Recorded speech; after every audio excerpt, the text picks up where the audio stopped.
মধ্যে কোনো কথাবার্তা হয়নি, একজন পুলিশ পার্সন রয়েছেন এবং তার সঙ্গে পুলিশের যে ময়নাতদন্তের যে প্রক্রিয়া চালানোর জন্য যে একজন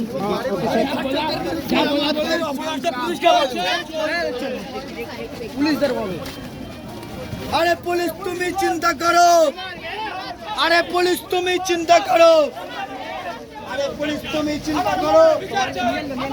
বিচার চাই, আমার মনে বিচার চাই, আমার মনে বিচার চাই, বিচার চাই, বিচার চাই,